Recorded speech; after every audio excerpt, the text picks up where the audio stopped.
what to do when right goes wrong. Is there any justifiable reason for my heart being broken? Is there any purpose in my pain? Can you make sense out of my sadness? Or did I just go through all of that for nothing? It's about the obstacles. It's about the challenges. It's about the pain that you endure along the way. Stand on the platform, but when that happens, your mind has to immediately shift back, because now you felt and tasted something that you can only get through winning. Are you willing to do it again? If you're willing to suffer, and I mean suffer, your brain and your body, once connected together, can do anything.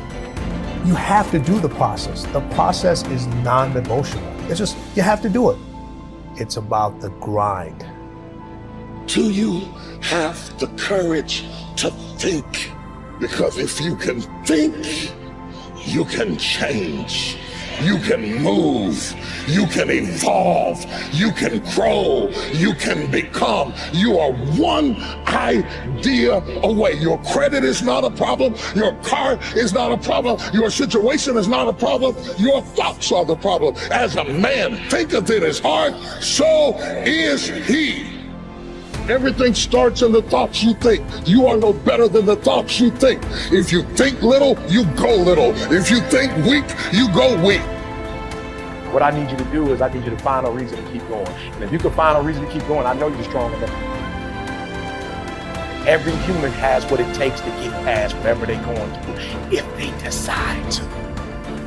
If you want to level up your character, then you need to get out here and do it. That's the game. Go look in the mirror right now. Humble yourself. Stop sitting there with an ego. Realize you ain't shit. You need to be around brave men. You need to be paying attention. Listen to the truth. I wasn't born this way. I absolutely not really made myself this way. And any single one of you men out here can do the same thing.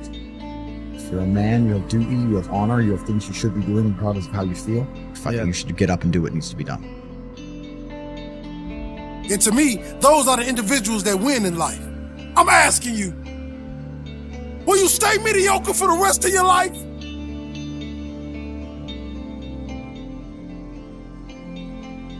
Success happens to you not because you desire it, because you earn it. Everybody desires it. It comes only if you're capable of it. You know, we say in yoga, if you keep one eye on the goal, you have only one eye to find your way. That's not a good way to play a game. It's better both your eyes are on the game. The winning the cup and the accolades are things which happen because we play a game well. It's not because we want them, it'll happen. Because we play well, it happens. So it's always best that we keep our eyes, our body, our mind, everything focused on just one thing. That is when a human being functions at his maximum efficiency. If everything is focused in one way, your body, your energy, your mind, everything is organized in just one direction. A person who's going in one direction will go somewhere. A person who's trying to go in 5 different directions will not go anywhere. For one who is seeing this life as a stepping stone for a larger possibility, for him, there is no failure.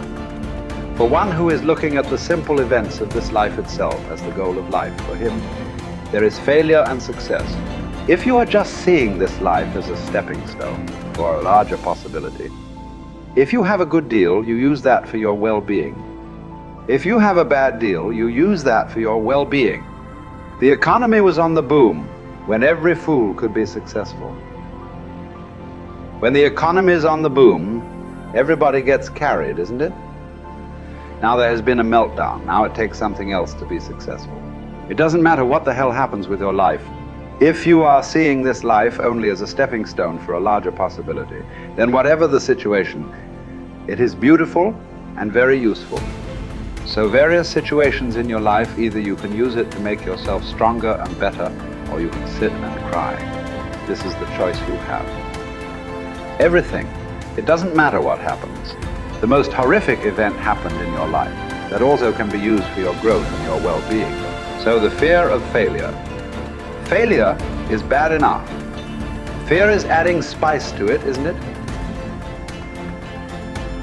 I'll give you a formula. If you want to know what makes people happy at the most basic level, when your life conditions match your blueprint, when your life conditions are what you're expecting, not your ultimate dream, but when you meet your basic expectations, you're happy. If your life conditions are better than you expected, you're over the moon. If your life conditions don't match your blueprint, your expectations, you have pain. If your life conditions don't match your blueprint and you believe I'm unable to change it, it's something wrong with me, or it's a permanent problem, or it's pervasive, or it's personal, you get into learned helplessness, then you're going to suffer. And so nothing is permanent, not even the body is permanent. Certainly no problem is permanent. Your soul might be the only thing that might be permanent, right? So it's really helping people to understand that when the life conditions change, your blueprint has to change with it. Either if you're not happy, you either have to change your life or change your blueprint, your expectations. Usually it requires a combination of those two. So often what you say people is slighting is their life conditions changed, and then what they were doing wasn't enough to make them feel the way they wanted to feel, and so then they adapted to an old style of coping.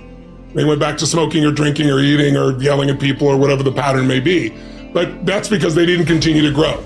And so that's why it's not a static thing with me. I teach people not just, okay, you're going to make these changes in your values. It's like, you got to look as your life conditions change. You're going to make that happen. As you hit different stages of life, you're going to have to make those decisions.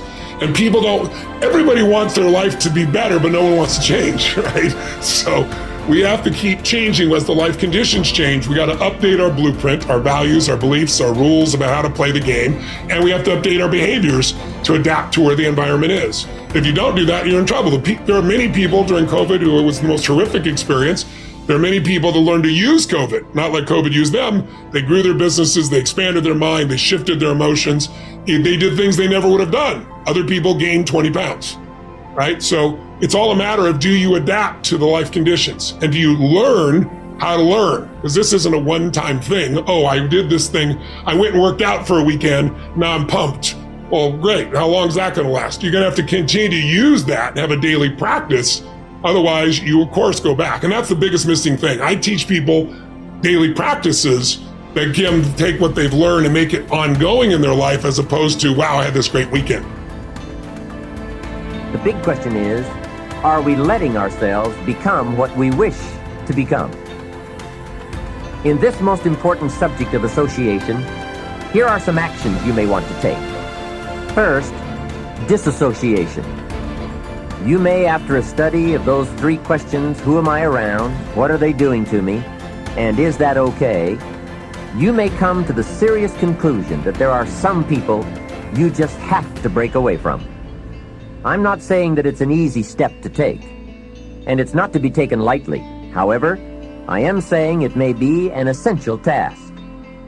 You may just have to make that hard choice not to let certain negative influences affect you anymore.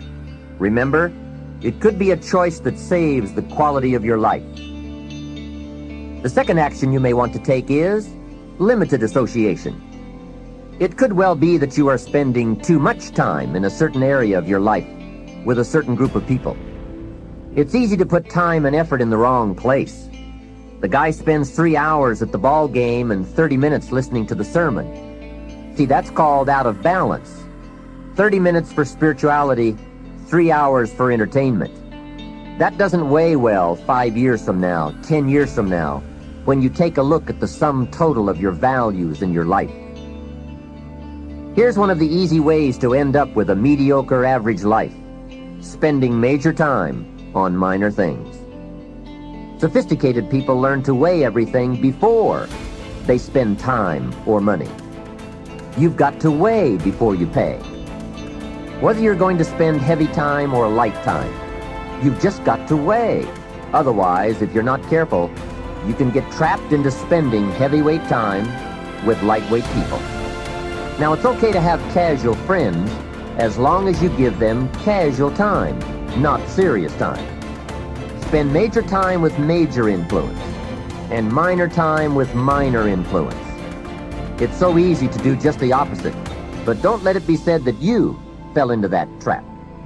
So maybe all you need to do to change some of the influences in your life is not to eliminate them, but merely limit them. Say, I have a good time with these people, but I'm not going to spend days and days with them anymore. I'm just going to cut that down and save some of that time for more major people and more major enterprises. Remember, it's your life. You can spend your time with whomever you want and whenever you want. But you didn't invest in this program for me to kid you. Take a look at your priorities and your values. We have so little time at our disposal. Wouldn't it make sense to invest it wisely?